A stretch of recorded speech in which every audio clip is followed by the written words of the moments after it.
Here, I have to do this. I will call the meeting to order. I know, Aaron promised to give me private lessons, okay. So, can we ask that you now give your attention to our short video, please? This meeting will be conducted as a Zoom webinar to allow for public participation and comments. The Contra Costa Transportation Authority does not condone hate speech in any form. We continually strive to make life better for all members of our community and create an atmosphere where everyone feels a sense of safety and belonging. We ask that anyone who wishes to speak does so with civility, respect, and kindness for others. Public speakers will have up to 3 minutes to speak. The chair will call upon public speakers at the appropriate time. Each public speaker is requested to state their name and organization, but providing such information is voluntary. Public speakers who wish to speak in person should submit a public speaker card to the clerk. Public speakers participating by Zoom who are wishing to speak should use the raise hand feature or dial *9 if participating via phone. Written public comments received in accordance with the teleconferencing special notice on the meeting agenda will be provided to the members. If authors of any written correspondence would like to speak during the meeting, they should raise their hand or submit a public speaker card. Thank you for participating in a meeting of the Contra Costa Transportation Authority. Terry Ann, can you conduct our roll call, please? Commissioner Armstrong, Here. Commissioner Arnrich, Here. Commissioner Banales, Here. Commissioner Burgess, Here. Commissioner Carlson is absent, Commissioner Kelly. Here. Commissioner Meadows, Here. Commissioner Obringer. Here. Commissioner Xavier. Here. Vice Chair / Representative Noack. Here. Chair G. Here. Representative Worth. Okay, we do have Representatives Anderson and Foley absent, as well as Commissioner Carlson. Thank you. Will everyone rise and join me in the Pledge of Allegiance? And if you're remote, please put it on mute.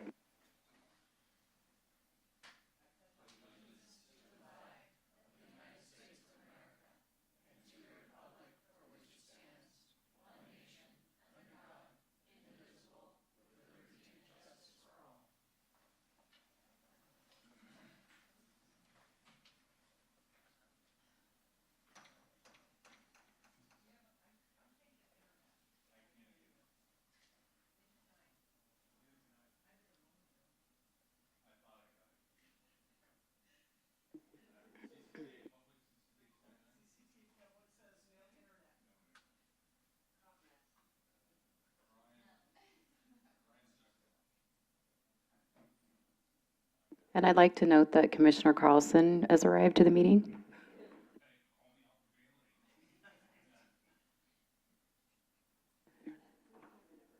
Do we have any known solution to? I think Brian's present. Okay. Some of us have all of our notes. Yeah, I was going to She's say, got a for some reason, mine seems to be working, so.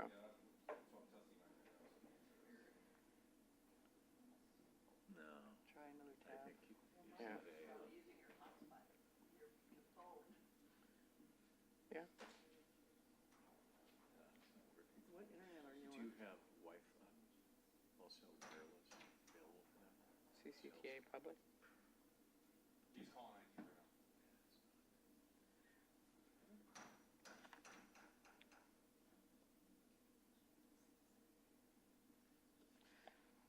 All right, I'll go ahead and move forward. So hopefully we'll have a solution for anybody that needs it back. Okay, so the next agenda item is public comment. And so Terry Ann, can I ask you if we have any written public comment? We've not received any written public comment. Okay, but it looks like we have some members of the public that would like to speak. Yes, we have one in person from Bruce Olson. Okay. Thank you. Good evening, Bruce. Good evening. Thank you for allowing me to speak. I am East County's Mr. Bicycle. This coming Saturday, which is what, 3 days from now, Bike East Bay is sponsoring a bike ride to celebrate the second anniversary of the opening of the Bike Ped Bridge over Highway 4, which was the former Highway 4 bypass. You are invited. It will be a 17-mile ride. It will be a no-drop ride. CCTA was the lead agency for the construction of this project. Thank you very much. Thank you very much. All right, do we have anyone else from the public that would like to speak tonight? All right, seeing no one else in the room and no written comments, that's going to conclude our public comment for tonight. We have no presentations this evening, so we're going to move to the next item on the agenda, which is the consent calendar. So first I'll ask if any of the board members have any changes or any items they want to pull from the consent calendar. All right, seeing, hearing none.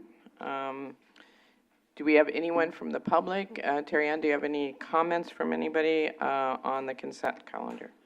We have no public comment. And seeing no one in the room coming forward, then I would ask if we have a motion. I move approval of the consent calendar, Chair. I'll second. Okay, so moved by Commissioner Obringer, seconded by Commissioner Kelly. Will you take our roll call, please, Terry Ann? Commissioner Armstrong? Yes. Commissioner Arnrich? Yes. Commissioner Banales? Yes. Commissioner Burgess? Yes. Commissioner Carlson? Yes. Commissioner Kelly? Yes. Commissioner Meadows? Yes. Commissioner Obringer? Thank you. Commissioner Xavier? Aye. Vice Chair Nowak? Chair G? Yes. Motion passes unanimously. Okay, thank you. So that takes us already to our regular agenda item, and our first item is a discussion of the approval of the plan, specs, and estimates for construction and advertising for bids for the countywide Smart Signals program. And we have Andy Dillard to present. Thank you, Chair G. Good evening, Commissioners. Andy Dillard, Senior Engineer. So this evening, staff is seeking approval of Resolution 2609-P, which would authorize the approval of construction advertisement for the countywide Smart Signals project. With the PS&E largely completed for this project, staff is preparing to submit its request for authorization for construction package to Caltrans. Pending issuance of the authorization to proceed, or the E76, we'll proceed to immediately release the project for construction advertisement, and this is anticipated for late March and early April. So in summary, again, the project, it's a $30.8 million project funded by approximately 26.5 and one Bay Area Grant Cycle 3 funds, as well as 3.6 million in local match funds, as well as Measure J and SB1 formulaic LPP program funds. So the project, it will upgrade traffic signals at 365 intersections across all 19 cities and unincorporated areas of the county. It's going to enhance real-time traffic signal and operations information between agencies and the public as well. It'll provide a unified signal technology and communication system in the form of a center-to-center advanced traffic management system, which will be housed here at CCTA. It'll provide that countywide connectivity between all the local agencies' ATMS systems. It will also prepare the authority to integrate emerging transportation technologies and further our smart cities initiatives. So to dive in a little bit deeper on the project, implementation or elements of the project include implementation of the aforementioned countywide center-to-center ATMS. It also includes local agency ATMS systems. Some cities already have that, so we'll be expanding upon that, whereas some cities do not currently have any, so they'll be getting new ATMS systems. It also includes advanced traffic signal controllers and software, video radar detection systems. These also have analytics software capabilities. It'll provide real-time traffic information, safety data, including near-miss incidents to proactively enhance roadway safety. And also to note that these video detection systems also include pedestrian and bicycle detection as well. Other elements include battery backup systems, communication network upgrades, cloud-based transit signal priority, and emergency vehicle preemption hardware upgrades. So as with the other signal earmark projects, CCTA will be taking the lead to procure all of the equipment for the project, and we will provide that to the contractor as agency furnished materials. The contractor will be responsible for the installation and integration of all the hardware and the software. Going back a little bit further, so this project really began in 2022. CCTA has been coordinating, of course, closely with all of our local partner agencies. It included formation of stakeholder working groups. We've been having ongoing meetings with those stakeholder working groups since the inception of the project. It included a development of concept operations where the signalized intersections included in this project were identified, of which all are along the routes of regional significance. We also procured 2 consultant teams, HNTB and DKS, who are handling all the environmental and design phase activities. We've been researching and evaluating commercially off-the-shelf hardware and software, and all those associated costs with those as well. And then, of course, development and review of all stages of PS&E. In addition, over the last month, CCTA staff, the consultant teams, including AMG as well, and the various vendors that we have identified have been meeting one-on-one with all of the local agency traffic operations staff as well as their IT staff to review all the technical details of the systems they're going to be implementing, including their capabilities and functionality, and then also the respective system and network requirements so we can make sure that we're satisfying all the IT's questions and concerns regarding the systems they'll be implementing. We'll continue to do this through the remainder of the design phase as well as we approach construction and into construction throughout the project, and to ensure that all these systems are successfully implemented as well as understood, and all the local agency staff know how to use them. And there'll be lots of training involved in that as well. So as far as schedule goes, construction advertisement, again, it will be in April pending the E76 authorization. We intend to work construction in May. Through June and August, we'll be procuring equipment. So there's varying lead times for all the different equipment and software. Particularly the controllers take a little bit of lead time. So we'll be doing that as soon as the board approves the contract and procurement. We'll start construction anticipated in late July, and it'll be about an 11-month project once we start construction. So the action before you this evening for your consideration is approval of Resolution 2609. It will authorize the executive director or his designee to approve the project design in accordance with Government Code Section 830.6 to preserve design immunity. 2, to publicly advertise a construction contract at the executive director or designee's discretion, approve changes and issue addenda to the bidding documents during the advertisement period, and finally, to publicly open all bids received. So with that, I'd be happy to take any questions. Thank you very much, Andy. Are there any questions from the board members? Looking this way, looking that way, seeing none? Okay. Terry Ann, do we have any comments from the public, either written or in person? We have received no public comment. All right. Any follow-up comments? If not, do I have a motion for the approval I of would. Resolution 2609? I'd be glad to move this, and a big thank you to Andy and all the coordination he's done with everywhere, with all of our staff. This is going to be probably one of the best projects we've done. And when you say 11 months, I actually know you're going to get it done in about 11 months. That's fantastic. delighted to move this as presented. Thank you. And do we have a second? Second. All right, so moved by Commissioner Arnridge, seconded by Vice Chair Noack. Can you do the roll call, please? Commissioner Armstrong, Yes. Commissioner Arnridge, Yes. Commissioner Banales, Yes. Commissioner Burgess, Yes. Commissioner Carlson, Yes. Commissioner Kelly, Yes. Commissioner Meadows, Yes. Commissioner Obringer, Yes. Commissioner Xavier, Aye. Vice Chair Noack, Yes. Chair G. Yes. Motion passes unanimously. Great, thank you. All right, that takes us to our next action item, which is going to be presented by Yuli Jiang. And this is approval of the fiscal year 25-26 mid-year budget for the authority and the Congestion Management Agency.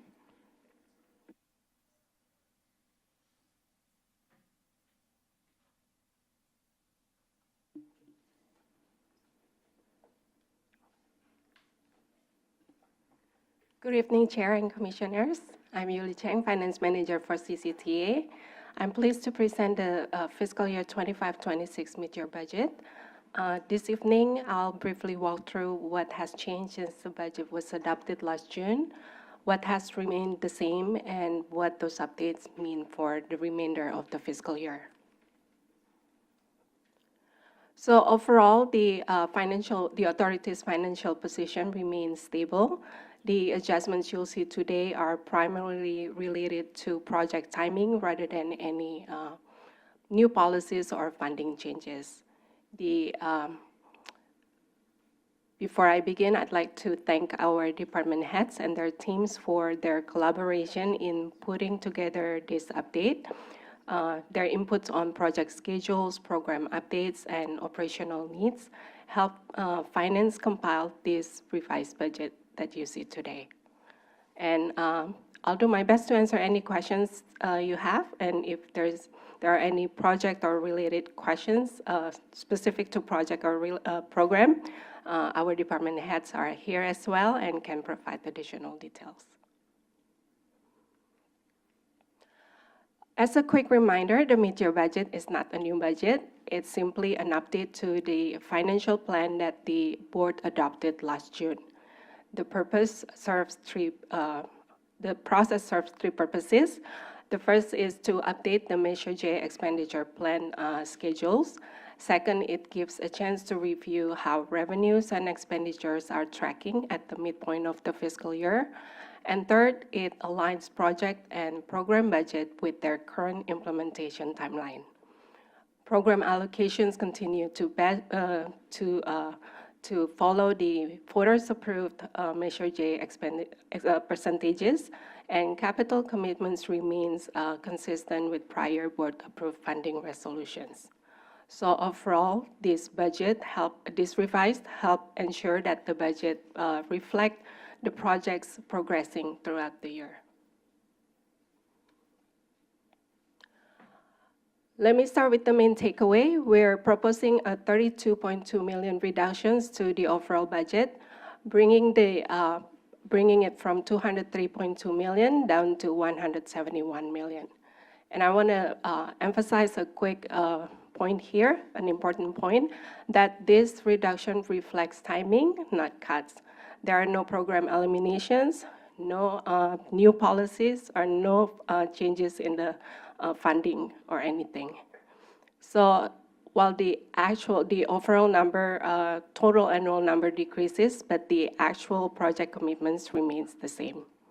Most of the adjustments you see today are related to construction schedules, shifting between fiscal years, and reimbursement timing from partner agencies.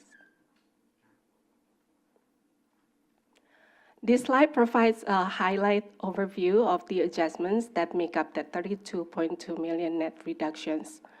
The staff report includes the full details, but overall, the changes are largely driven by project timing adjustments and reimbursement timing. Over the next few slides, I'll walk through major revenue and expenditure categories behind those changes. Starting with revenue, our sales tax revenue remains steady at about 120 million. So based on the latest projections from our consultant HDL and our recent collections, sales tax performance has been essentially flat year over year. So at this point, we're not recommending any changes to the forecast. Investment income, however, is performing slightly better than expected. We're increasing the projection by about 988,000, bringing it to the revised total about 5.9 million. This reflects stronger interest earnings on reserve and debt service funds, which continue to support the authority's financial position. So this chart provides a visual view of our sales tax performance. So as you can see, revenues remains fairly stable. Last fiscal year, we closed at about just a little over 120 million, and we're projecting about the same level this year. So again, there's no change to the adopted forecast at this time. So next are the grant revenues tied to capital projects. Grant revenues are increasing about 1.2 million, bringing the revised total to about 32.5 million. Since many of these grants operate on a reimbursement basis, so the timing of the project activities can affect when those revenues show up in a given fiscal year. Examples this year, including adjustments related to right-of-way work for the I-680 SR4 interchange improvement project, schedule updates to the I-80 San Pablo Dam Road, and final billing to the Iron Horse Trail overcrossing project. Again, these changes reflect timing adjustments, no funding changes. On the planning and CMA side, we continue to receive Surface Transportation Program and PPM funds, along with other reimbursements for projects such as San Pablo Multimodal Avenue and San Pablo Avenue Multimodal and Streetlight Analysis. We're also receiving in Transportation Fund about 1.6 million in Transportation Fund for clean air, along with roughly 5.8 million in local contributions for initiatives such as the Safe Street for All, countywide smart signals, and other partner-supported projects. These funds actually help leverage our local resources to support planning and mobility initiatives across the county. Turning to expenditures, our project expenditures decreased by about 11.3 million, bringing the revised total to roughly 32.2 million. The largest adjustments on these expenditures are related to construction schedules updates, including SR239 schedule refinements, environmental phase work for the I-680 and SR4 interchange project, right-of-way work timing for the I-80 project, and also the several Innovate 680 components shifting into fiscal year 27. A few of the non-Measure J projects are also shifting into fiscal year 27, including a countywide smart signal project, and then the Antioch Bike Garden, and then the La Morinda signal improvements, as well as the Safety for All for corridor planning work. So again, these adjustments reflect timing between fiscal year. Program expenditures decreased by about 1.9 million, bringing the revised total to 76.6 million. These programs include bus services, ferry services, TLC, pet bike, commute alternatives, and paratransit, all funded according to the Measure J expenditure plan. These adjustments purely reflect updated spending schedule and reimbursement timing, One item worth highlighting is return to source fundings for the local and sub-regional street maintenance, which remains fully funded, and that allocations continue at 20.09% of sales tax revenues, totaling roughly 24.1 million. Planning expenditures decreased by about 2.3 million, bringing the revised total to 4.7 million. These adjustments simply align the planning budget with the contracts and works that are currently underway across the year, during the year. Major efforts including CMA support, countywide transportation plan update, Big Data Initiative, San Pablo Avenue multimodal, and countywide emergency evacuation study. Administration expenses decreased slightly to about 4 million. Salaries and benefits represent about 0.91% of total sales tax revenues, which remains comfortably below the 1% admin cap under Measure J. Professional services costs are also trending down than originally expected. Debt service obligations remains unchanged at 42.9 million, including principal for 28.5 million and interest 14.4 million, and all debt obligations remain fully on schedule. I just want to add one quick note on the debt service. The authority actually uses a debt service leveling strategy, which keeps annual payment remain fairly consistent over time. For the next several years, debt service payments remains about 42 to 43 million, which help maintaining the predictability obligations to align with our sales tax revenue stream. In terms of staffing, the authority currently has 27.5 authorized positions with 27.4 full-time equivalents filled. Pension contribution rates remain stable at about 11.94% for Classic and 7.96% for PEPRA employees. And our other post-employment benefits or OPEB obligations remain fully funded. So overall, the authorities continue to maintain a strong long-term financial position. So to summarize, our sales tax revenue remains steady. Our interest income performing slightly better than projections. Grant revenues reflect normal reimbursement timing. Most expenditures adjustments are tied to timing between fiscal years. And then our debt service remain fully on track.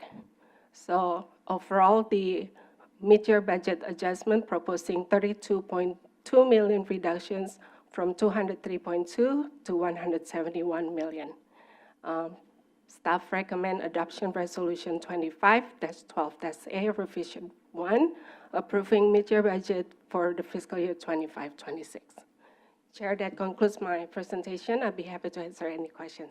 Thank you so much, Yuli. Are there any questions from the authority board members? I have. Okay, Commissioner Arnold. Actually, you did a great job. It was great to see this ABC. And there's a question I didn't ask, but it's of Tim. What the heck is going on? We've been paying for 13 years since the Caldecott Tunnel opened, another $150,000 to Caltrans. We're past all the warranties, all the mitigations. And by the way, BART's right next below there, and we opened that in 2018. We're past all the warranties. This is what makes government projects not look good. How can we cut them off? So Sorry. the numbers that you see for Caldecott is really actually not Caltrans. It's actually like essentially all our project overhead. So the way that we actually do the accounting for a lot of this is that all the project overhead that we're doing in terms of the management of all the projects, the PMO, everything, we basically spread that across all the projects. Even completed ones? Even completed I ones. thought we waited till the warranty and that period was over. Even the completed ones. So that's just all overhead that's happening in the project department. Okay. So it has nothing to do with the actual project itself. It's So all could- just Glad to completed. hear though Caltrans is Yeah, off so the it's, table. this is not money going to Caltrans, it's actually all our staff time and Put project an asterisk overhead. by that, not Yeah. going to Caltrans. Yeah, yeah. Okay, So- thank you for that explanation. I do remember this conversation. I don't even remember why we do that, given that you could reallocate as you go forward. But that project's dead and gone. But it is complex accounting system we have with 80 projects. It's amazing what you do. It's really, really well done. Thank you. Are there any other questions? All right, Terry Ann, do we have any public comment on, We have not received any public comment. okay, seeing no one coming forward in the room, we have no member of the public? All right, then I will ask if we have a motion from the board. So moved? Okay, second? Second. All right, it was moved by Vice Chair Noack, second by Commissioner Meadows. Can you please take the roll call? Commissioner Armstrong? Yes. Commissioner Arnrich? Yes. Commissioner Banales? Yes. Commissioner Burgess? Yes. Commissioner Carlson? Yes. Commissioner Kelly? Yes. Commissioner Meadows? Yes. Commissioner Obringer? Yes. Commissioner Xavier? Aye. Vice Chair Noack? Yes. Chair G? Yes. Motion passes unanimously. Thank you very much. All right. That brings us to our next item, which is an informational item to be presented by Ryan McLean on an overview of our consultant costs for fiscal year 24-25.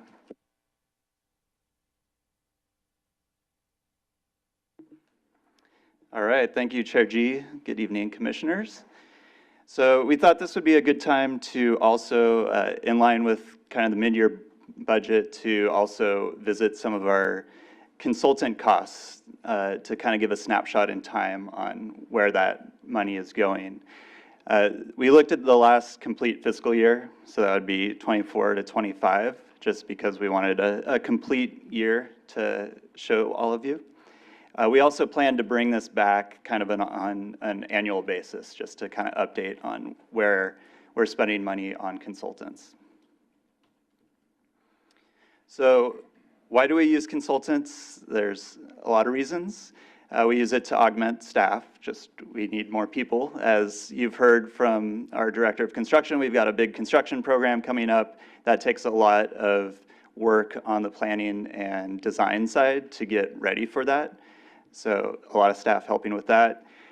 Brings in outside perspectives that we may not have internally at the agency, as well as technical expertise that we're bringing in.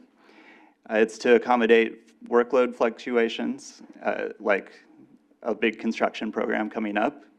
And it also reduces fiscal liability.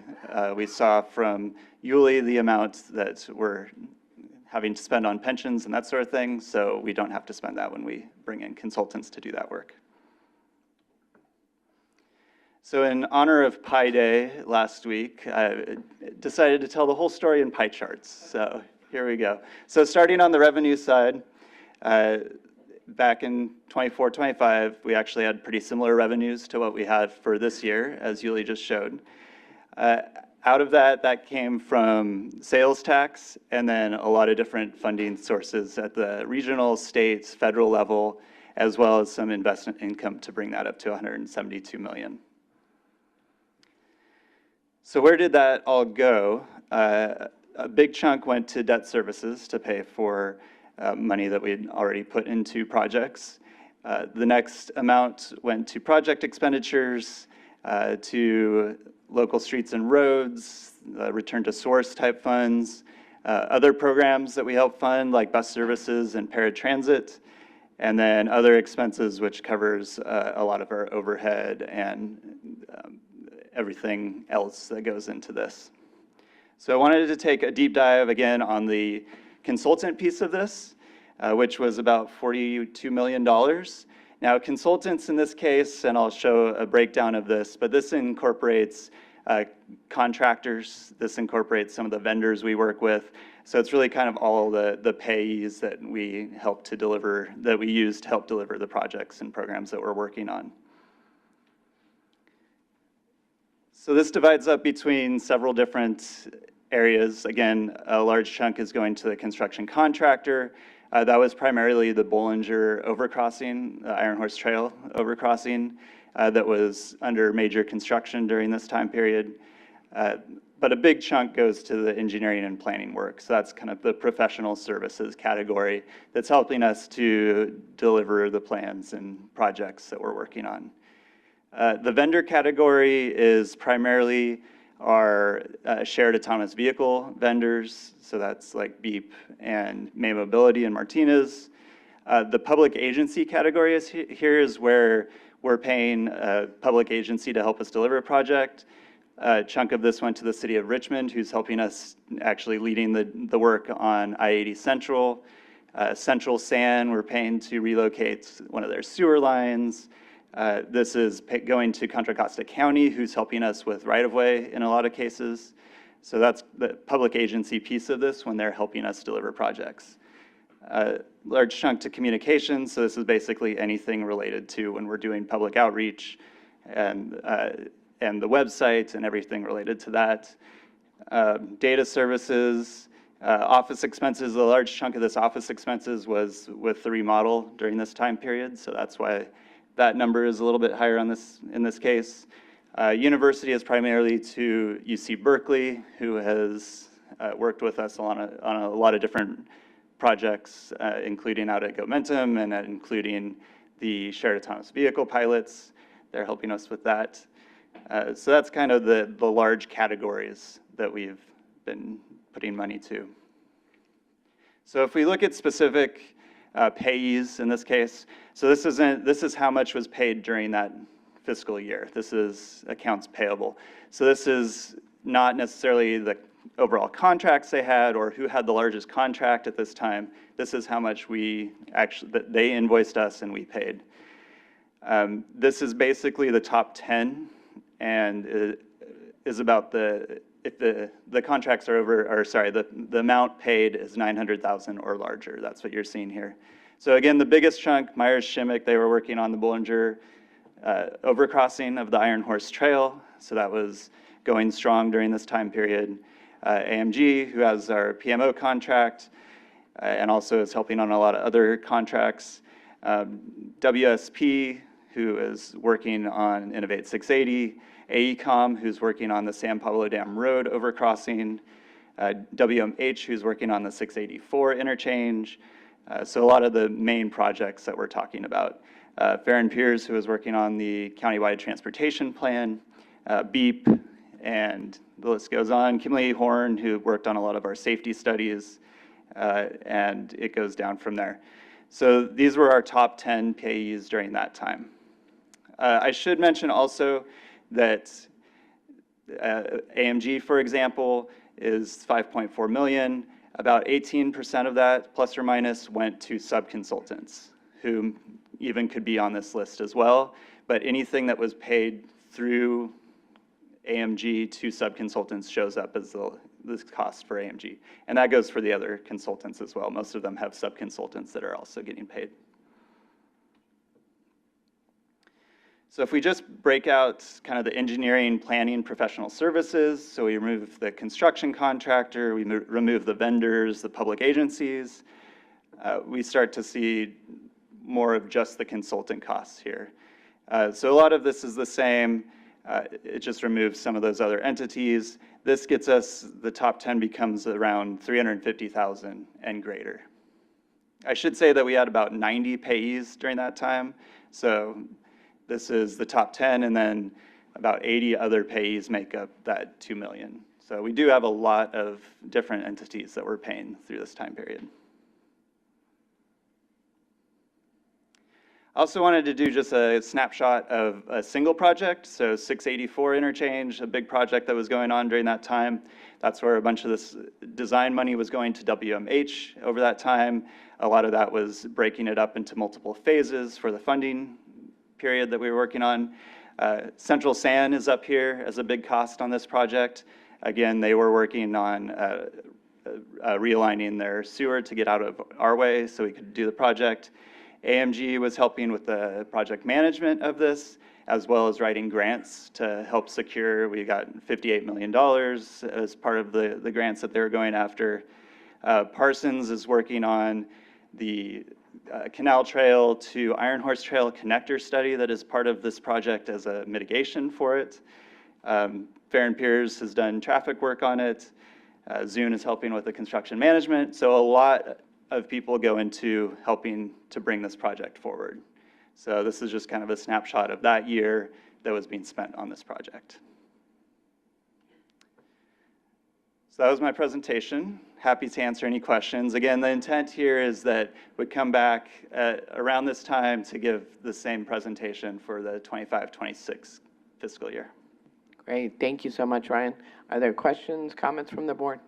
Yes, Commissioner Obringer? Thank you. Thank you for your presentation. I was just really curious about the communications budget, like what was being communicated that couldn't be done by your very competent public information officer internally. Yeah, so that covers a wide range of services. I don't know, Lindy, if you want to help out with that. I'm trying to stop the share. There we go. Thank you. Happy to. So it does also include costs that were associated with each project that had a sub-consultant that was handling communication. So, for example, northbound 680 express lanes had an entire outreach effort around that would include mailers and being sure that we were communicating with that community as part of the environmental document. So things like that are included in that cost as well. But it does, as Ryan said, include our website costs. So we have someone that we consult with to do the back-end website work as well as some design work. Our website, especially over the last 2 years, has undergone some changes and making it a little bit more accessible. And so a lot of that work is included there. It also includes our community event series. We do work with a consultant to help us to execute on our large outreach and community outreach events. So helping to set up and take down and bring swag, things like that. Given that we're a team of 2, it is helpful for us to have assistance and support in that way.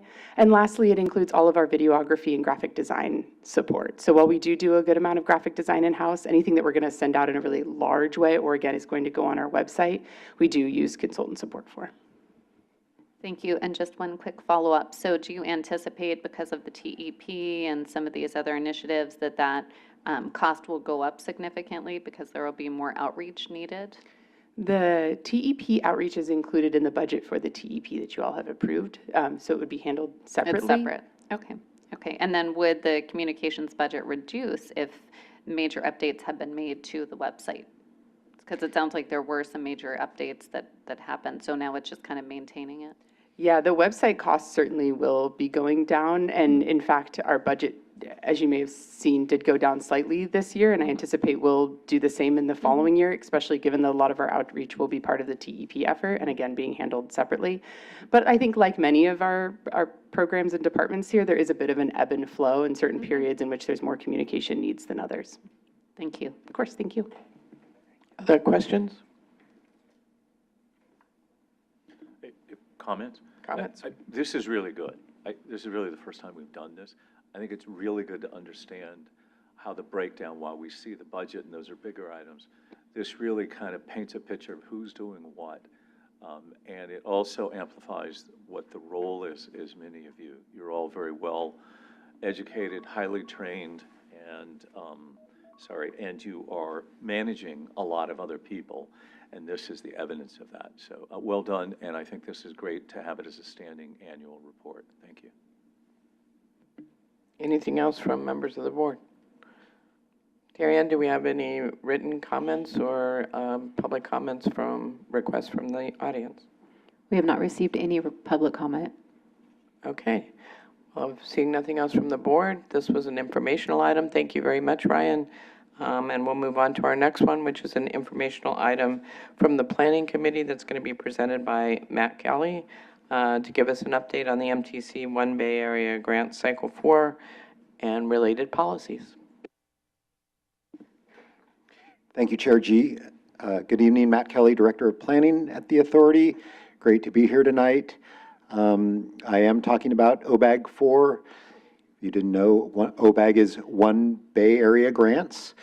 And it's exciting to talk about because it means there's going to be an infusion of cash into Contra Costa County and funding lots of hopefully good projects. But there's a lot to talk about beyond OBAG 4. So I'll dive right in.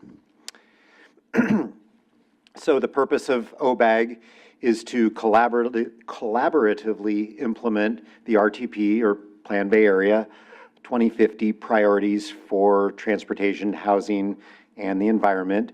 MTC looks at it as kind of a joint investment of local and regional funds to improve overall connectivity, equity, and sustainability in the region. And this cycle of One Bay Area grants incorporates the transit-oriented communities. As you know, those have been worked on for a while, thanks to our vice chair. And feel free to correct me at any point in this presentation, because you've lived this. So TOC is incorporated, as well as the recently adopted transit priority policy for roadways. So there's two buckets, basically. There's the regional share of OBAG funds and the county share. The regional share is administered by MTC.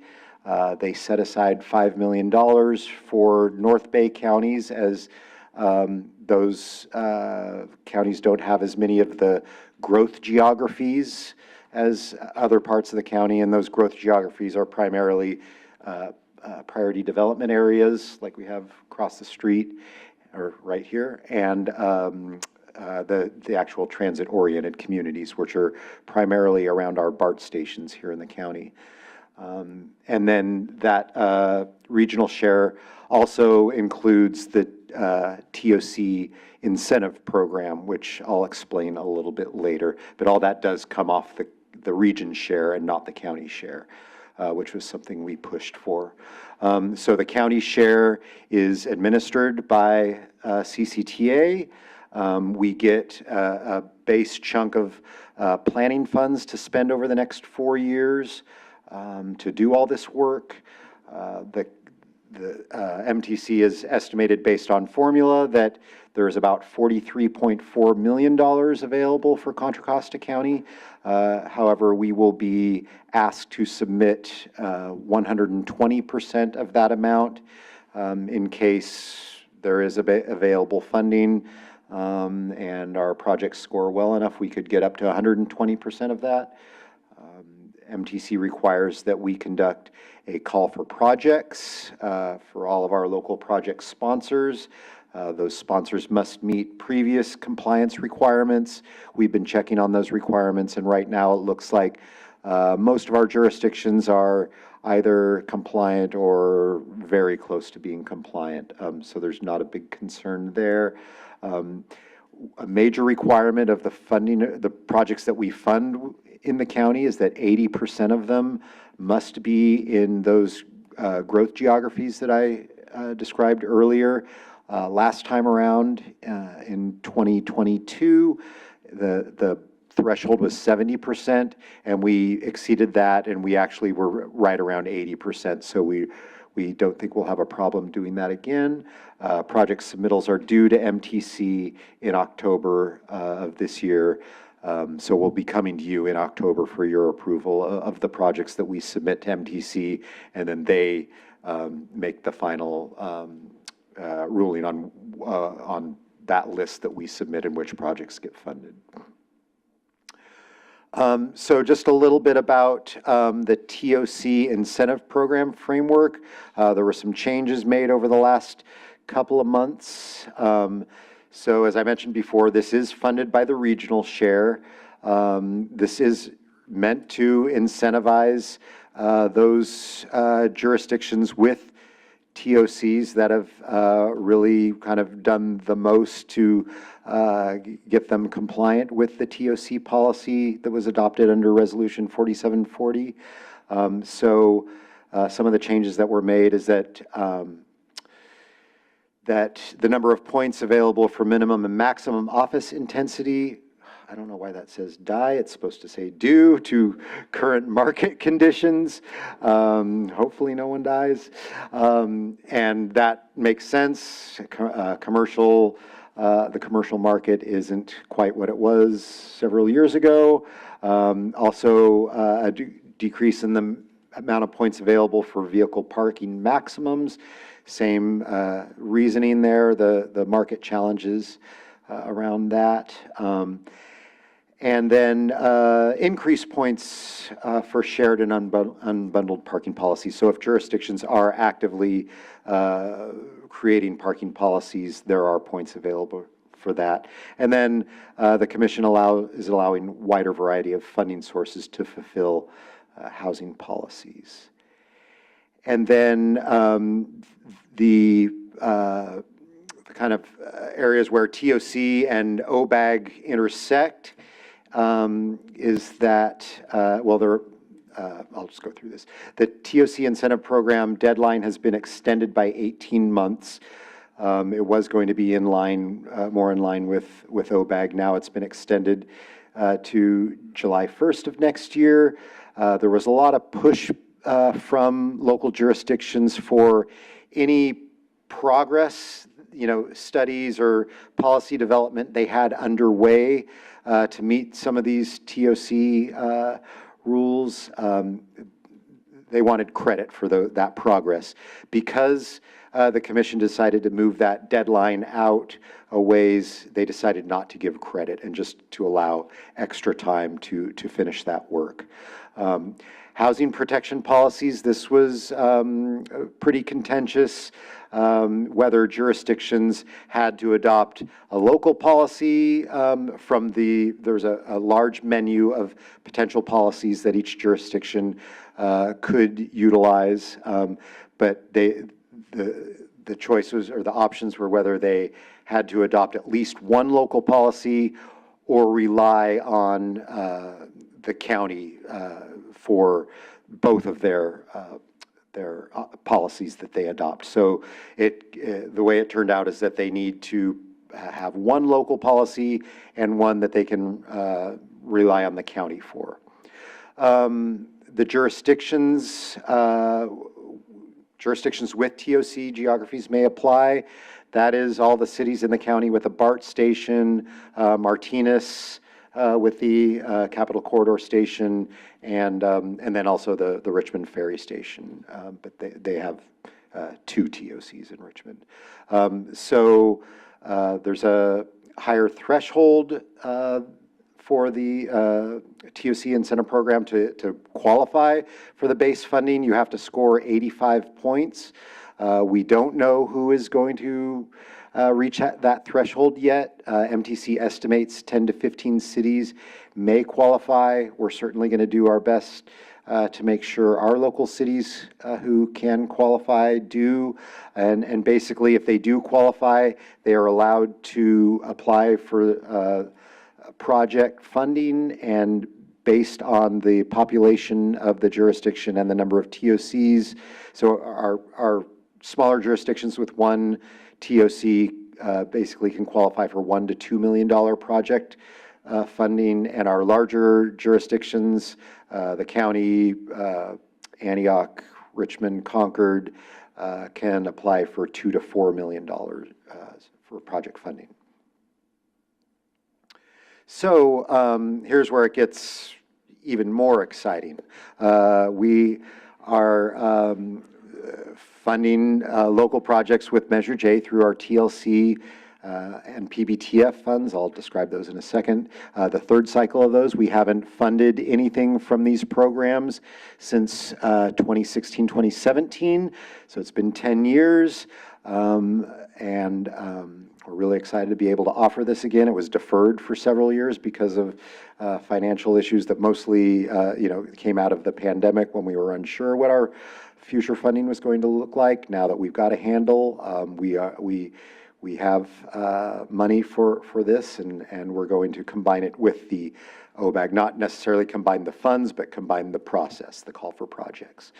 So just a reminder, Measure J Program 12 is Contra Costa Transportation for Livable Communities. 5% of the measure goes towards that. These funds are to be used on projects that really encourage alternatives to the single occupant vehicle, active transportation projects, traffic calming, transit access improvements, when CCTLC was first envisioned, it was really designed as a way to make our transit locations more accessible, more livable, so that developers would have more incentive to construct actual housing if all the infrastructure was there. So we feel like it has been successful at that throughout the years. Measure J Program 13 is our pedestrian, bicycle, and trail facilities fund. 1.5% of the measure goes to that. These funds, as it kind of states, are really to be focused on facilities for active transportation and especially our regional trails, which are popular around the county. Last cycle, 10 years ago, we allocated over $35 million around the county through that call for projects, and we believe roughly $40 million will be available in cycle 3. Together with OBAG, that's at least 90 million, or close to 90 million, and then we've got a few other fund sources I'd like to mention. So CCTA will also be administering MTC's CARE program funds. CARE stands for Community Action, Resource, and Empowerment. And those funds, they're REAP funds, and they are earmarked for projects from our community-based transportation plans, really designed to implement projects from those plans that don't have a lot of, they don't really get prioritized elsewhere. So having a dedicated source of funding for these is very important. It used to be Lifeline LTP funding that you may remember. So there's $3.1 million available for Contra Costa, funded under OBAG 4 and on a parallel timeline with OBAG 4 in terms of submitting the projects in October. And then, and there's two categories for that. One is participatory budgeting, and the other is technical assistance. We know technical assistance will be especially popular because that is what actually will advance the projects from the plan stage to design and construction. The Air District at the same time has released TFCA funds for additional bikeway funding is what they're calling it, and we believe there's about $3.5 million available for Contra Costa County. We're going to try and get creative about finding a really good project or projects to spend that. And those submittals are also due in October. So we plan on everything I mentioned up to this point will be part of our overall call for projects in order to reduce, the amount of submittals that each of our project sponsors will have to make. We don't want them to have to submit an application for each of these fund sources. More likely, they'll submit one application to CCTA, and then we will kind of find the fund source that fits their application or their project the best. And then at the same time, the state and MTC are administering the Active Transportation Program, ATP. Those are going to be released, the calls will be released next week, I believe, and will be due in June. So those are, we just want you to be aware of all the funding that's out there so that your staff can be, thoughtful and strategic about how they are applying, if they're going to apply for, OBAG and ATP or TLC and ATP. Yeah, so that's what's out there right now. And here's our schedule. In March, last week we met with MTC for concurrence on our approach. We aren't completely daylighting our approach tonight because we're still working on it, but we would expect that it will follow the model or the template that we established last time, where we're using at least some, if not all, of our OBAG 4 money to fund kind of countywide projects like the Smart Signals program, like Safe Routes to Schools, things like that, and focus the the TLC PBTF on local projects, but that will be determined. As it says here, we use the TCC to develop those guidelines and criteria for our call for projects. So we expect that will occur in the April and May timeframe. We're going to them tomorrow with the same presentation, just to daylight the fact that these funding opportunities are available and to get them ready for it.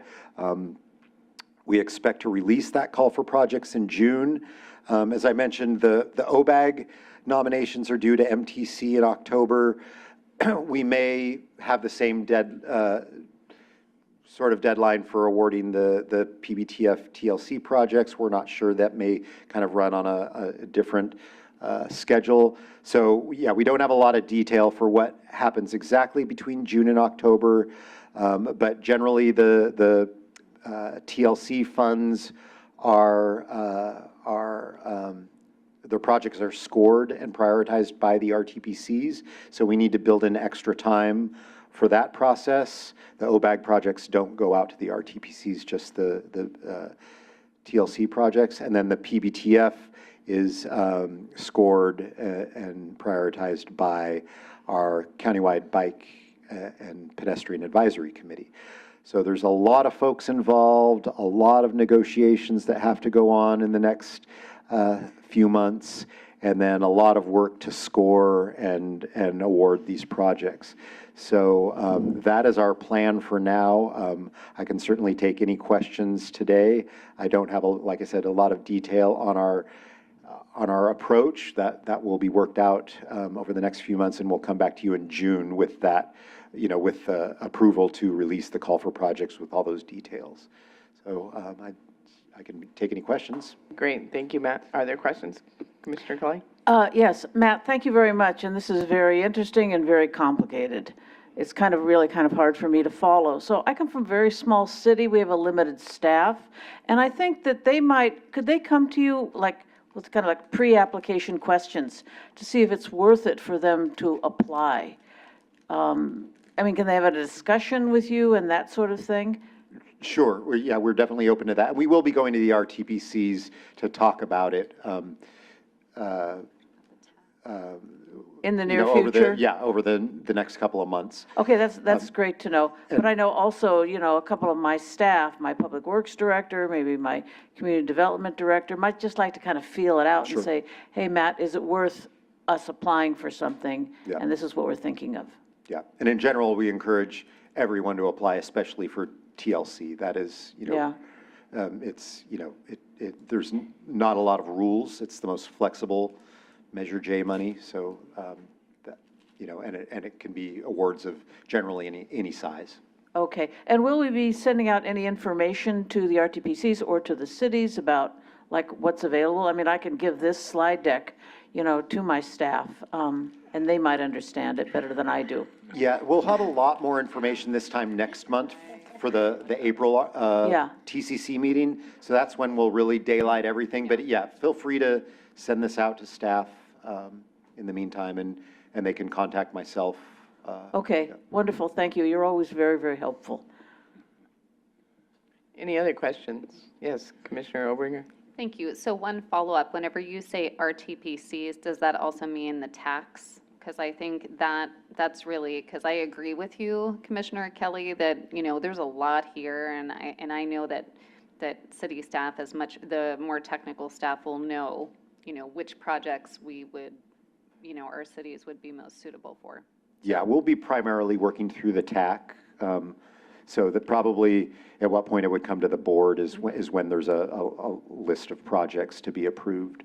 But yeah, we will work very closely with the RTPC tax. Okay, great. And then my other question was, I don't know if it's a question for you or for MTC Chair Nowak, but I'm just really curious when I see the TOC and all those cities were listed as potentially being eligible.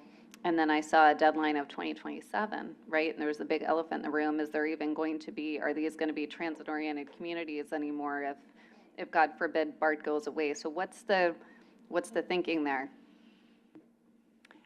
That's a good question. I think if the BART stations still exist, I would expect that the TOC policy. I mean, Concord applies, either way, you've got two stations. But one could go away. One could go away, It's like the but- poster child on the Chronicle, because it has the least ridership. So, but like, Yeah, what about? At this point, we're expecting anybody that has a BART station to be able to apply for that. 'Cause So even if it's not operating anymore by then? Well, the hope is to keep them operational, and there'll be another fix to figure it out. So, you know, we don't have a lot of alternatives B, C, D, and E at this point for what happens if the measure doesn't pass. But I was in Sacramento the last 2 days talking, and a lot of people were talking about what the alternatives were, what was going to happen if that happened. So it's being discussed, but at this point, they're anticipating everybody that's got a BART station. Okay, well, that's good. Complex. Well, then this gives those of us with BART stations in our cities another reason to advocate to our communities about why the measure is important. So thank you. Yeah, and I just want to make one clarifying comment, that the incentive program is, if you meet the incentive program, it doesn't have to be project-based. So if you meet that 85 points or better, you qualify for a certain amount. It doesn't have to be project-specific grant. So just to clarify that point. Other questions? Comments? Yes, Commissioner Armstrong. Yeah, thank you, Matt, for the presentations. Remind me, what is the cycle of the OBAG 4 process? I mean, and it's encouraging to know that there's funding out there for all our jurisdictions, but what happens if there are not sufficient projects that request, that respond to the funding opportunities and things like that? Does the money get carried over to the next period or something? Or is it out there until it's expended? I think it would go to another county, potentially. Yeah, I don't expect that to happen. Right. Okay. We have reduced OBAG 4 money available this year than in prior years. One, because in the past, we had OBAG 4 and we had some REAP money and things like that that made it a larger pie. And this year, as part of SB 125, that money, $100 million is coming off the top of OBAG 4 money, because it was allocated to supplement transit operating money over the last couple of years. And so 100 million comes off the top, and then we have the 45 million in the 5 coming off the regional. So the total amount available to municipalities right now is less than it's been in the past. So I don't expect us to have any problem having enough projects to. Okay, great. Yeah. Great, thank you. Matt, thank you. Sort of related to what Mark's saying, but in a different way. You know, OBAG, these funds have always been challenging for a lot of cities. There are 4 or 5 of us in the county that don't have TOCs and PDAs. We can't. We can't meet the mathematical models of it. And we've been punished for that. And we're not unlike every county that has cities like that. But the way I'm reading this, the inverse of what's stated, that 20% of the money is available for people that don't qualify for those. Is that true? Yeah, 20% of the funds can go to areas outside of those TOCs and PDAs. Okay, and so within that, are we making sure that in our own, because there's so many, this is so complicated. For this amount of money, it's easier to go get a federal grant than it is this.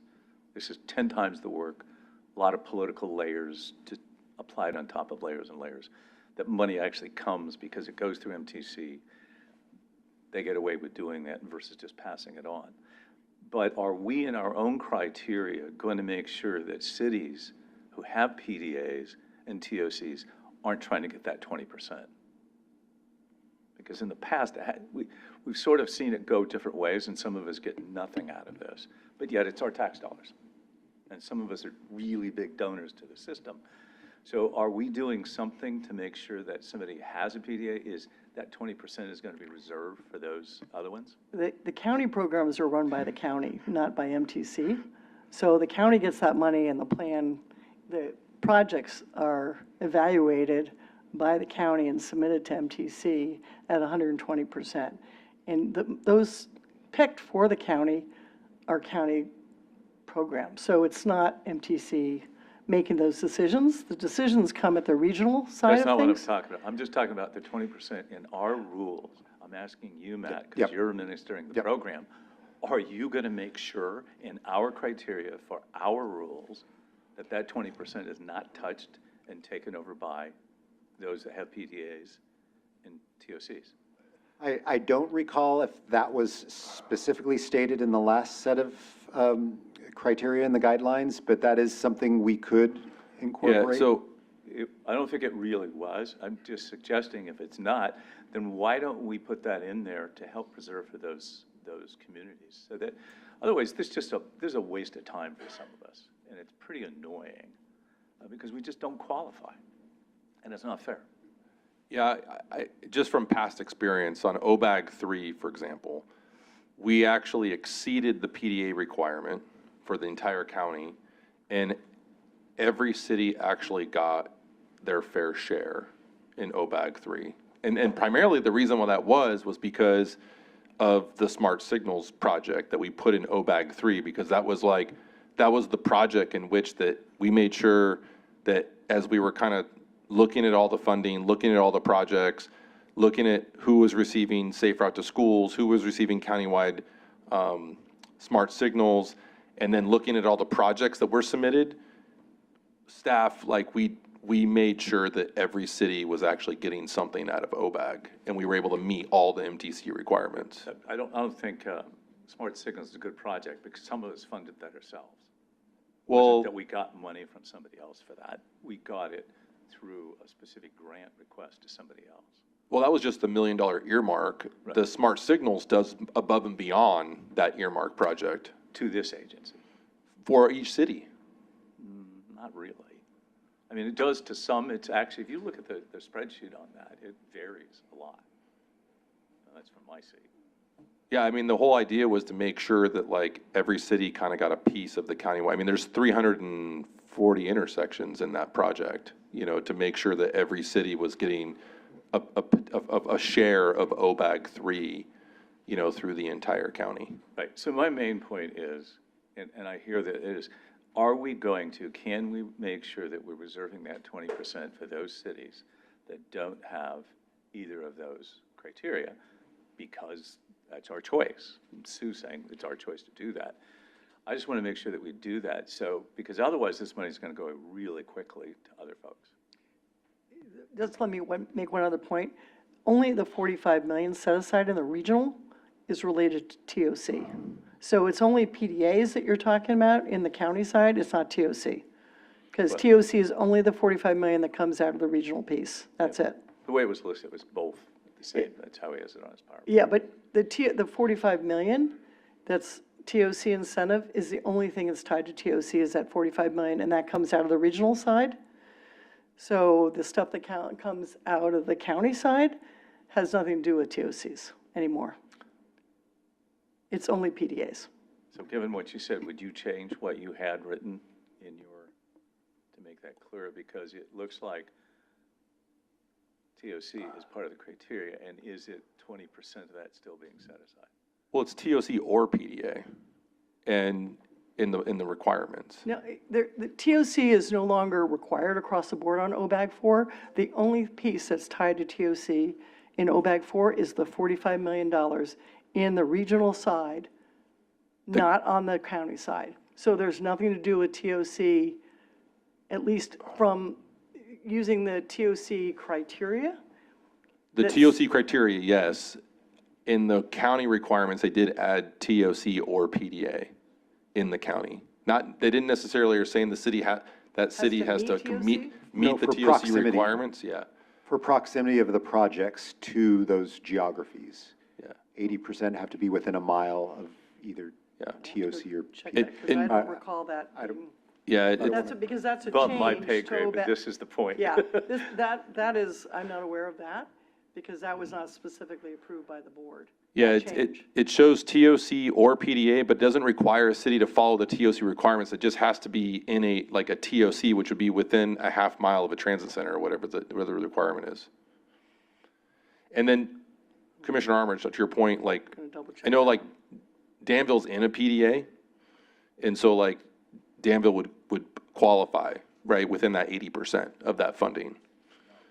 And so again, we're just making sure that, like I said, in OBAG 3, we're making sure that everyone is getting their fair share, to your point. Like, we want to make sure that everyone is getting their fair share out of OBAG 3. Yeah.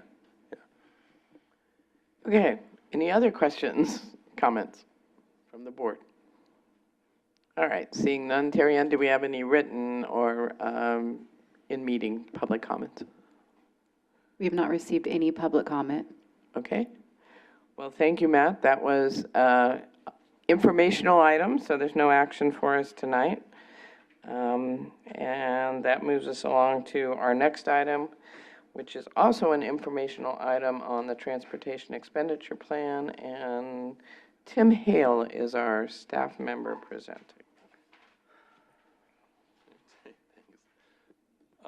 Thank you, Chair G. Really appreciate the opportunity to kind of kick this off, and then I'm going to turn it over, to the team here. We heard you loud and clear from, the last board meeting in February, and we wanted to really emphasize, that there's a really key component to the TEP, and that is one of the principles or living principles that we approved last month, which was this kind of community-first approach, and really leading with the public as we get input from the public and making sure that public input is, being early and often through the entire process. And so the team has put together a really great approach in terms of 3 phases of public engagement. And the first phase is listening. And I'm going to turn it over to Lindy Johnson, our Director of External Affairs, to kind of give you a presentation about what that means and what listening means for the public engagement process and how it relates to the overall process, over the life of the TEP development over the next, 18 to 20 months. So, Lindy. Thank you, Tim. Chair Gee and Commissioners, happy to be here to talk about our proposed approach for initial listening. I also want to quickly introduce, this is Tommy Clifford of Clifford & Moss, who is one of the consultants on this project and will be joining me here for this presentation.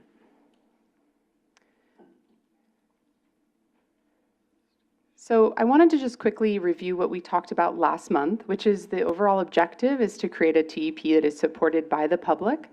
I also wanted to hit on these principles, the living principles that we discussed, which included the community-first approach, the idea of keeping it simple, easy to understand, applying a county-wide lens, establishing accountability measures, and focusing on significant outcomes. Thank you to your feedback. We did change this slightly to modify it to reflect the focus on significant outcomes. This was the 5 principles that were presented, and we appreciated the discussion. We brought these principles forward in thinking about initial listening and to be able to bring forward to all of you a plan for how we might best go into our community and speak with our community in a way that really provided us the opportunity to learn from them and listen to them. I'm going to turn it over to Tommy now to provide us a little bit of insight into what that might look like.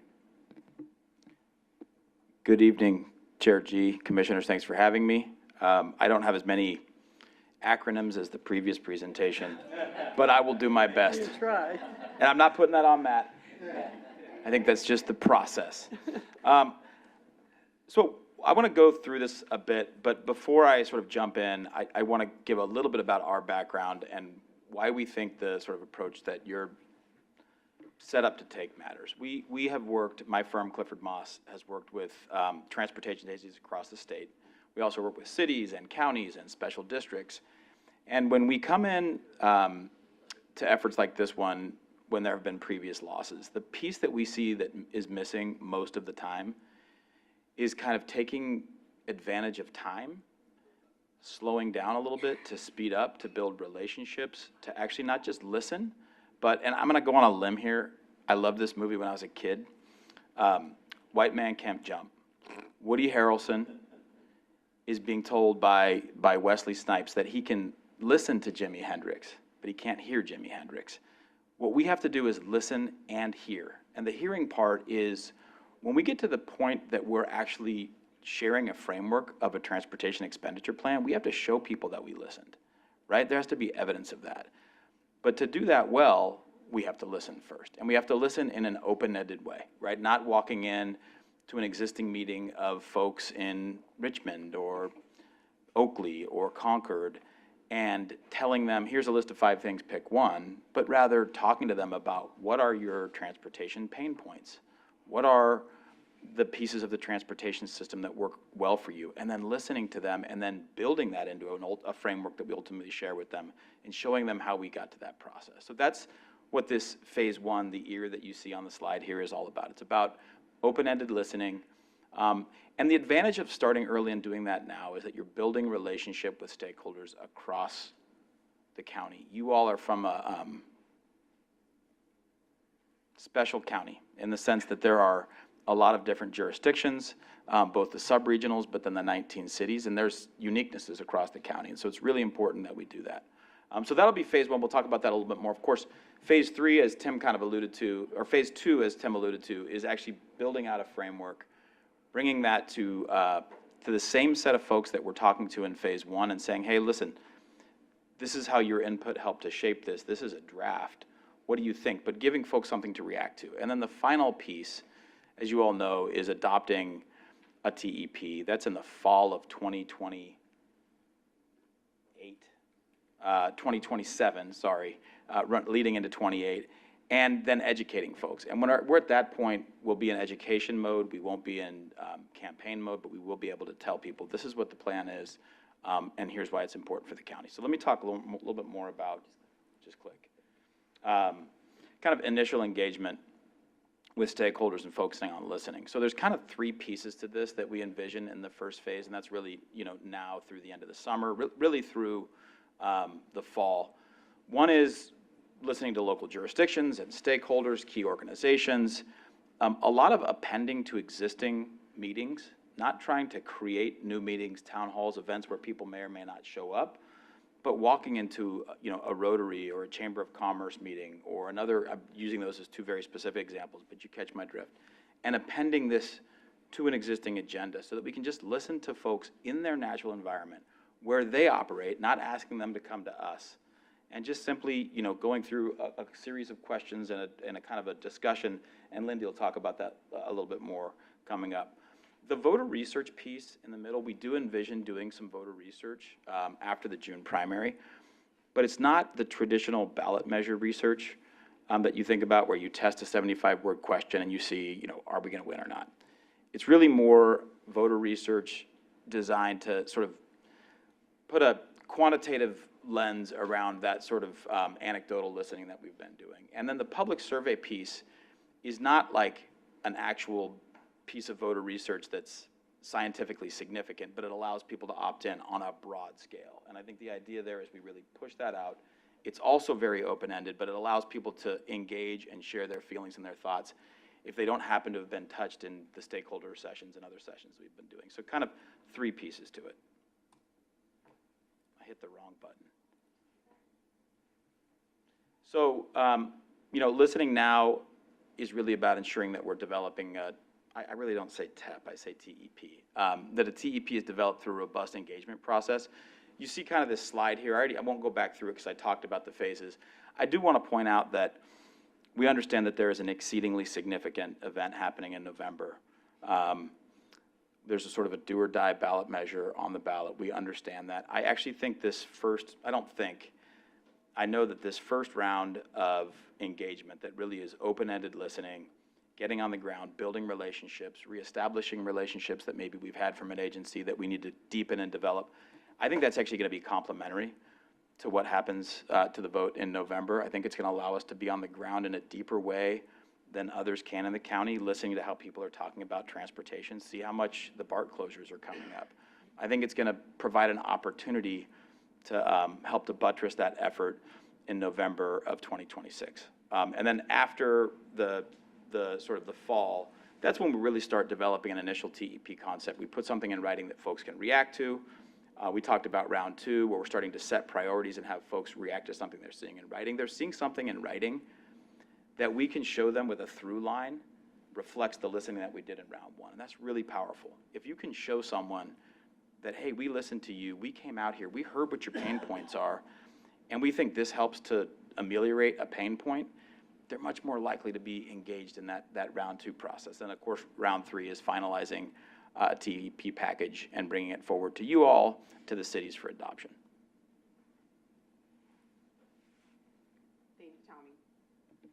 Thank you, Tommy.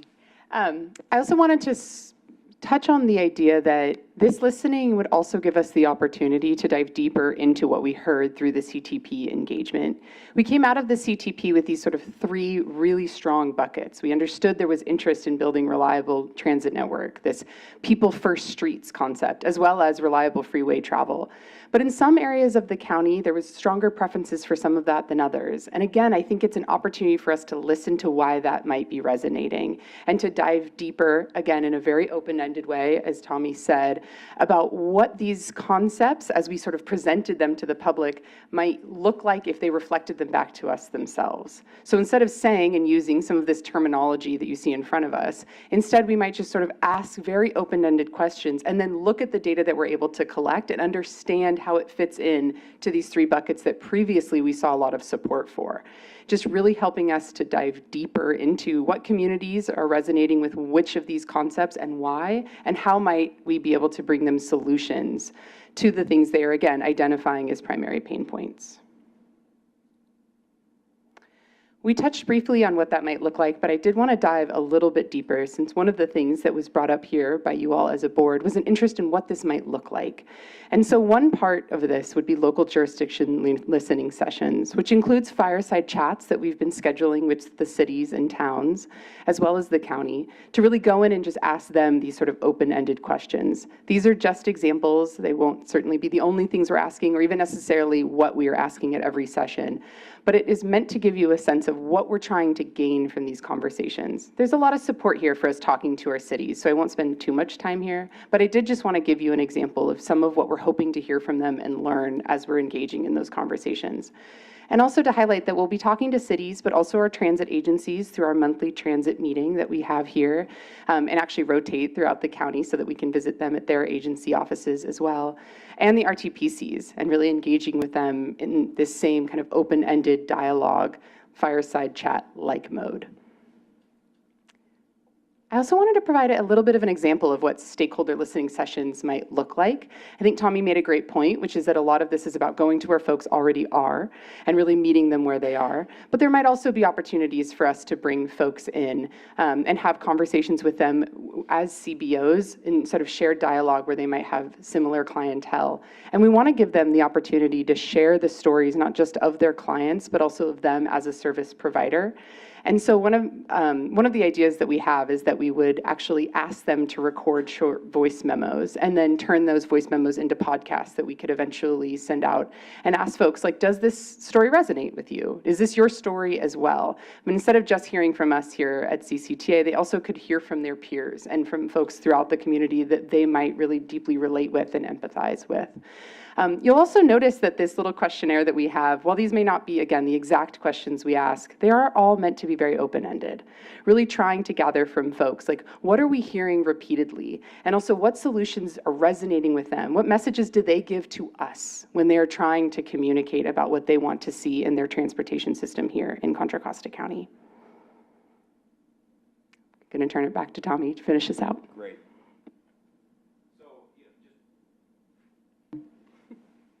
Nice mic. So just reaffirming what Lindy was saying, we really are building on the CTP, but we're going deeper. I think a key piece of this, as I said, we've worked in, I think this is our fourth project for a countywide where we will come in after previous losses. And in many of those cases, the county had done a good job with its sort of outreach, but we definitely saw that we had to go deeper. Right? And you've done a wonderful job with the CTP process and elsewhere. And as Lindy said, we want to build on those successes, but we need to go deeper. We have to be able to listen and show that we're hearing. And, at the end of this story, this is about both showing that we're hearing and getting folks to a place that while they may not be 100% satisfied with the product that you ultimately approve, they're satisfied enough to get behind it and rally behind it.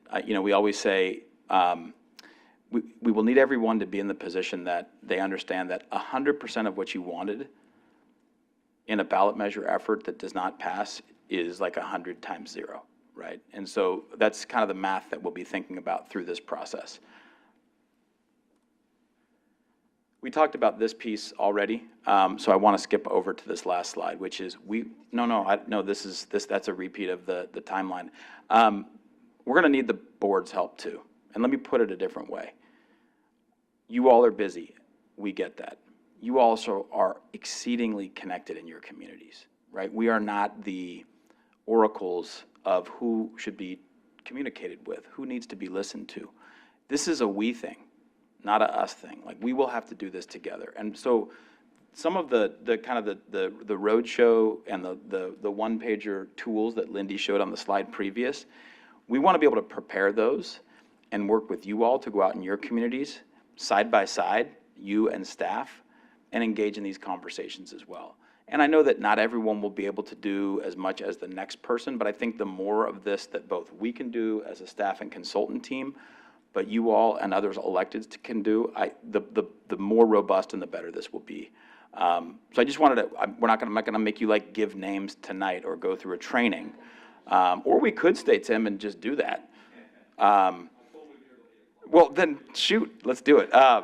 But I just sort of wanted to highlight that this is coming. And, you could be like, oh no, Tommy, that's too much. But I will say, when we've done this before and fully engaged commissioners, it deepens this thing like nothing else. And so really, this is a heads up, we're coming for you. I think that's what we had. Questions, comments, concerns? Thank you so much, guys. Yeah. Are there questions? I'll start over here. I'll go with Commissioner Burgess. Hi, Tommy. I don't know that I've ever met you, but we have a lot of people that have crossed paths together, right? That is a true story, Right? for sure. Right. When I heard you were on board, I was really excited to get to work with you. Excellent. And the feedback so far has been really good, so I appreciate you. I love the fact that you said you were there to listen. I think about, as a parent, sometimes you say, do you want this or this? And I heard you saying you weren't going to be creating those limited options. I know that's also going to be challenging when we have to whittle it all down, but I appreciate that. I think the interesting thing about what we're doing is we're dealing with some really concerning scenarios in the very near future. And we are trying to think, big ideas for the future. And so I think that's kind of the concern, is that when we're trying to look at what's going to happen in the near future as far as the choices that people make in the elections, when we're saying, what do you want? They may not even understand what those scenarios are. So I think I'm concerned about those things, because I know that representing the county and representing the diverse communities in the unincorporated areas, they each have very different ideas of what transportation means to them and where they live. So I just want to tell you, I'm here. I'm ready to lean in. I will keep you busy, so you might need more people, so that consulting, whatever. Anyway, the other thing I would like to make sure that we are aware of is the interaction with the borders, particularly an area that I represent in. We just did a thing at Transplan with Mr. Kelly, and, Vasco Road, 239, 164, and I know those kind of things are applicable. We talk about the Concord Naval Weapons Station and the impact that it would have on Pittsburgh, Concord. We talk about, Oakley, whatever. But, I really do feel like in working on a regional level, I've seen the other regional transportation, and those borders tend to not be that important. And at this time, with the economy the way it is, people are commuting from outside of the areas, and those are creating a lot of pressures on our transportation system as well. So I just want to make sure that that's included. Yeah, no, that's a good flag. Thank you. Look forward to working with you. Okay, I'll come up this way, Commissioner Obringer.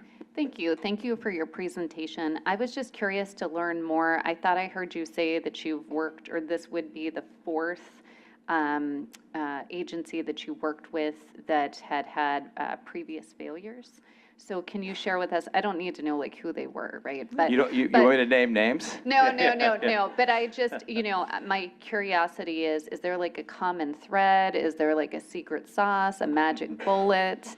Yeah. Like what, Yeah. why is this going to work this time? Yeah, no, it's a really good question.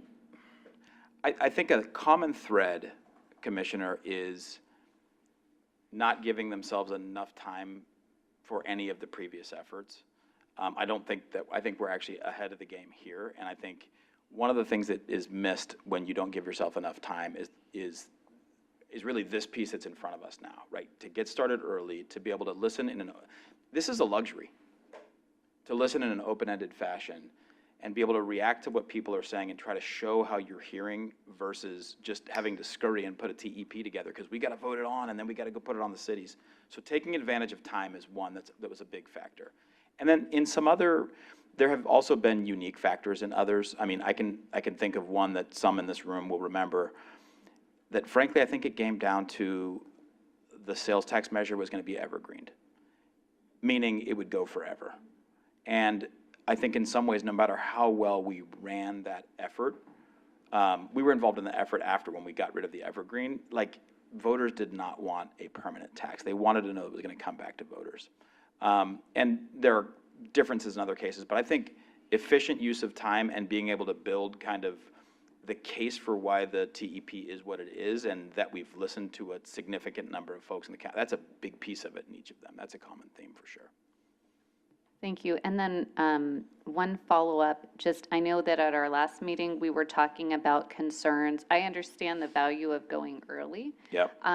But there were also the concerns about confusing people, like, oh, aren't we voting on this? And didn't we just vote on this? And then what we're voting? So how do you anticipate the communication will be, how will things be communicated so that people understand that this is not the transit measure? Yeah, that's a great question. And it's something I think a lot about, given that our firm is also working on that effort.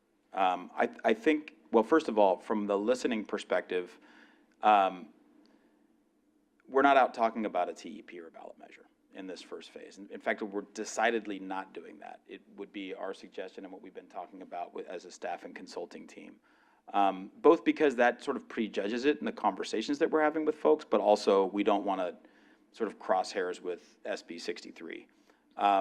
In addition to that, even in the polling piece, as I was saying earlier, we're thinking about that first round of polling as really a scientific way of sort of looking at the things that we're hearing anecdotally in the listening sessions. Do they match up when you look at it from a scientific perspective?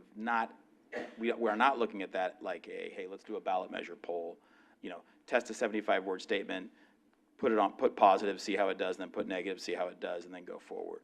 We really want to be conscious in this first phase to stay away from, the SB 63 efforts. And the other thing I'll add is, I do think it's actually has the chance to be very complementary. I think we're going to be able to go deeper in some ways across the county than folks will in the next 6 to 8 months, listening to folks' hopes, fears, pain points on transportation in a way that I think can help that effort in the fall, not hinder it. So those are just some thoughts. Thank you. And just my last comment would be, I heard Wendy and you, Tommy, mention how you're reaching out to cities. I think all of us would like to be involved with our city or our region's outreach. Yep. Thank you. Yep, you bet. No, you're next. Tommy, I just want to say, I think you guys are really on the right track. I think it's an intelligent and a creative, thoughtful approach that we haven't used in the past. I've been here for the successful Measure J, and it was project-driven and some big, exciting projects really badly needed. And the little stuff got put in, and I don't think people really knew all of that detail other than those specific user groups. But, we do have a 2-year separation between the two. And I think the approach we're taking of not putting a plan out there and doing all that, one is that's respectful. Ours is much different. It's a very high standard. We got to get 2/3, right? It's going to be a citizens initiative, the only way it's going to get passed for the regional measure, and that's a low standard. That's 50 plus 1 vote. So I think our slow, cautious approach to this and focusing every conversation all of you have had, our staff, our consultants, you one of those, always talks about what are people looking for, what resonates with them. Believe it or not, we didn't really have those conversations. Groups told us what they thought people wanted, and that's what we heard. So I think this approach is really thoughtful. I think it has a huge opportunity for success. I think the wisdom that you've seen and noted what hasn't worked in the past, not only on our 2 measures, but the other ones you worked on. I think you have a destiny to success here. So I think this is exciting, it's fun, it's inspirational, and it's not based on what we did in the past. What are we going to do in the future? This is about looking to the future, and I think that's important for all of us. Thank you. Commissioner Kelly? Yes, thank you, Lindy, and thank you, Tommy. And Tommy, I really appreciate your emphasis on listening in an open-ended fashion. In 2026, I don't think we should be giving people any choices, do you want this or do you want that? Out of these 10 items, pick 3, rank these 5, because we've just been through the CTP and that kind of did that, but we don't want to do that here. And we certainly don't want to confuse the public. I agree with Sue. We don't want to get out there and have people wonder what we're doing. And we honestly want to know, what do they want? Like you said, what are their pain points? That's really important. And I raise this because I know there's a tendency of marketing staff and communication staff to go in and to offer people ideas. And I don't think we want to do that at this point. Go to where they are. Dress down, wear jeans, be one of them, respect them, don't come in and try to intimidate them. And sometimes we don't realize how, as marketing people, you can intimidate average folks, the Rotary, the library group, the Chinese Association, all of that kind of thing. So then a question for you, and particularly because you asked the board to help, will you give us some open-ended questions with follow-up questions that don't lead people down, the garden path? I think that's going to be really, really important. Commissioner Kelly, I just wanted to chime in and say absolutely, we would love to provide you all with a toolkit and plan to do so that includes a PowerPoint and talking points like you all kind of voiced in our last meeting would be your kind of highest priorities, but also included, just as we sort of showed, something that just provides those open-ended questions as something you can kind of use to prompt the conversations. And I would say, if I go and do this, I'm not going to use a PowerPoint. Okay. No, see, that's where you tend to intimidate people. You go into where they are, a board meeting, or, just a meeting of a local group, the Boy Scouts and their parents, and you just sit down and say, okay, what interests you in transportation? What are your problems? What would you like solved? And go through that, because once you come off as a big professional, you can scare people. Now, I'm talking about the average public, not the cities, not the RTPCs. Those people know more about transportation, but the average folks. And I think in 2026, that's what we should be doing, just really listening to them. I just wanted to lift up one piece to that. I think that's part of why it's important, and we've been talking a lot about going to existing meetings, not trying to create town halls and gin up turnout. I think it's also important to go into others' spaces and be in their world to do this work. So I appreciate you lifting that up. Yeah, absolutely. Thank you. First, she was next. So, Vice Chair Noack. My only concern is if SB 63, it's been a long day, fails, we're going to have to do this all over again because the issues will be quite different. So I'm assuming you're taking that into account, because what may be a pain point now will be a totally different pain point. Like a pain in the rear end point. Yeah, more like that, yeah. Yeah, and just one comment on that, Commissioner Nowak. There are two reasons in this particular case that listening before providing a framework that shows that we've been pre-thinking this is important. One is, that's the only way to actually do this and be authentic. And two is, we recognize that, you know, there will need to be, we will have to see how things transpire in November to be able to fully flesh out a framework. We, you know, I think there's, you know, just to lift that point up. Commissioner Xavier? For the future, not right now, this few months or whatever, but when you do outreach in West County, especially Richmond and San Pablo, you really need to do some bilingual stuff, because there's a very large percentage of Spanish-speaking people that either don't speak English or prefer Spanish. And we have found that as a city, with the surveys we have done, large percentage of people that want it in Spanish. So that's something you'll have to work on in the future as this gets going. Yeah, I appreciate that. Any other board questions, comments? I oh, I'm happy to go. Okay. When you're done, you go ahead. I have one for you, Tommy, and that is, and we talked about this a little bit, and that is, I love this approach of really just open-ended listening. I think it's really critical. I'm also concerned, and I'm just kind of curious as to how this might come out. Is there any way that you're going to be kind of sensing how people compare transportation to other things? Only because, I mean, eventually they're going to, you know, they're all going to understand that, you know, everything on their wish list has a price tag, right?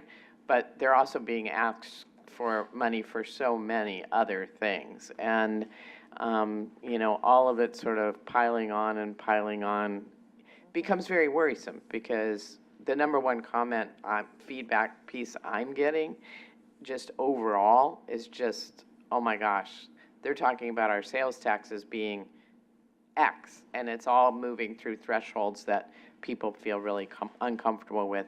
So I'm just curious, without asking those kinds of things directly or trying to bring up other measures, are you going to be able to get any sense of, you know, kind of what that means to people? Because I think that's probably one of my greatest concerns. Yeah, especially when combined with our current sort of economy and uncertainty in the universe. Yeah, I'm writing a note here, Commissioner. We have to think about how we do that, right? I mean, it's sort of, we don't want to lead folks too much, as we've discussed here in this meeting. And, you know, it's sort of like trying to get folks to talk about competing priorities and how they think about talking about competing priorities. We'll give that some thought and think about how we get to it. And of course, Sarah Labatt from EMC Research, who's behind me, is like, we can definitely do that in polling. But we'll think about how to do that in our sort of grassroots sort of stakeholder outreach as well. I appreciate that. Anything you want to add to that, Lindy? Just that I think that in asking these open-ended questions, we will likely find that certain things start to come up repeatedly, and it'll definitely be our job to be finding the best way to capture that in a way that helps us to understand what we need to ask in our second round to better understand what that really means in regards to what they might think in their TEP development process. Yeah, and of course, we'll have more information as we go along in the year in terms of elections. Amy, did you have something? I'm sorry. I do. Thank you, Madam Chair. First of all, I really want to begin by saying that I really concur with all the comments that the board has made with regards to this plan and this approach and next steps. You know, it's really interesting. In the last few months, I'm sure all of us have been contacted by members of our communities, all different ages, saying, what is going to happen? And it's what's interesting about that dynamic is people all of a sudden aren't taking transportation for granted. That they realize we're sort of at this really critical time, and so they're really spending a lot of time thinking, and these are all different ages. You know, I see the parents of young kids at the water polo practice, or, you know, the grandparents at the store that I know, being one too. But, you know, I think the idea of, us going out and really getting a sense of what resonates with people and what they're looking for, what their priorities are. And they're varied, but people recognize that it is really a system. And however they get around, the potential of being impacted negatively is really concerning them. So they're really, sort of thinking a lot about it. So I think this is a really great time for us to go out and, talk to all the members of our communities and in terms of getting what do they want? What do they need? What's important to them in terms of transportation? One other thing is, in my role as representing the transit agencies too, the transit agencies are also, very much a part of this process and really look forward to being engaged too in helping identify members of our communities that can provide also really valuable feedback. So I think what you've suggested is covering all different aspects of our community would be really helpful. Thanks. Thank you.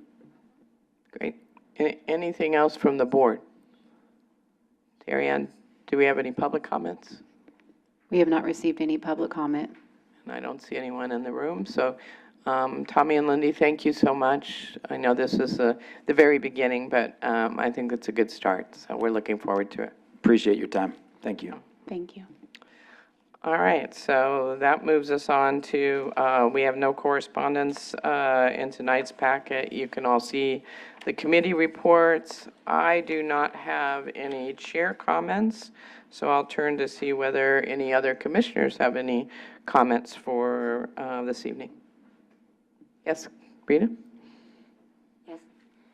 I would like to announce once again that Romwell Boulevard Complete Streets Project in San Pablo next week is winning an East Bay EDA Innovation Award.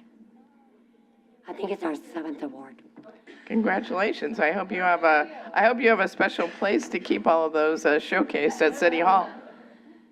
I have to brag about that.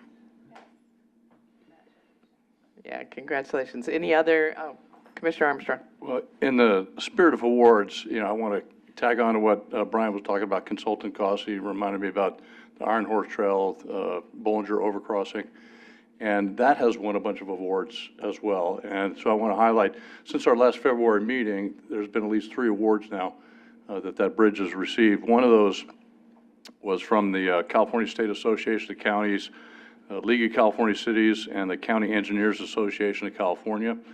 And that was for the 2026 Overall Outstanding Local Streets and Roads Project Award. And then 2 other projects. These were from the Northern California American Public Works Association. One of those was the 2026 Project of the Year Award for transportation projects between $25 and $75 million. And that's the highest award that they give out. And then the second one, and more prestigious honor, was the 2026 Project of the Year Award across all categories, competed against 25 different projects, and again, the highest level honor that was awarded each year. So that award will qualify that project now for the Association of, or the American Public Works Association. National level competition will be held later on this year. So again, I want to thank CCTA, I want to thank the staff, the authority board, just for your role in making that project a reality. San Ramon might be on the receiving end of these awards, but it really belongs to all of us. So thank you. Thank you, Mark. Congratulations. Anything else tonight from commissioners? If not, I'm going to turn to our MTC representative. So I just want to clarify something that Tim and I were discussing or disagreeing on earlier.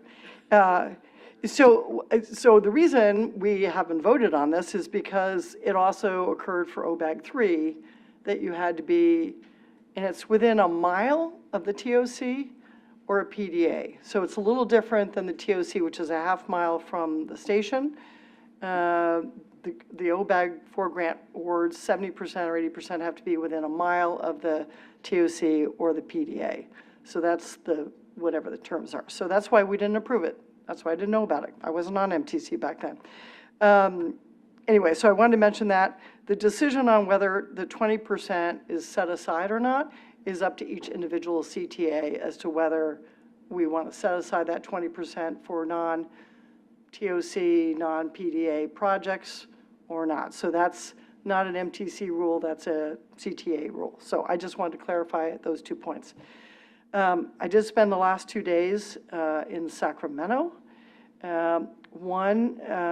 Trying to, the governor's current budget reduces the amount of money going to the cap and invest that goes to TIRSIP, LCTOP, and ACHS, which is housing, so maybe you guys don't care about that. And so we were up there for the last 2 days trying to push to get that money back up to statutory levels. Because it's really important. The TIRSIP fund is the fund that the one-year loan is coming out of, and so to the extent that's decreased, we're concerned about the TIRSIP being refilled from this $590 million loan. So we were working on that, and the other piece related to transportation is SB 375 is being modernized. It's now SB 1087, and that is all the planning work that's surrounding reducing GHG emissions, and they are trying to clean that up. That bill, SB 375, has been in place since 2008, and so they're trying to shift away from planning to actually implementation, which I think makes a lot of sense, since we've got GHG goals, and if you don't stop planning and start implementing, you're never going to hit those goals. So we were up there talking about that, changing the planning cycle from 4 to 8 years, and using that additional money that's then loosened up for more projects and programs and technical assistance with respect to GHG emissions. And we're also requesting additional funds to help that. So we were up there on some housing stuff as well, but those were the 2 primary transportation-related items spent the last 2 days on. So that's my update.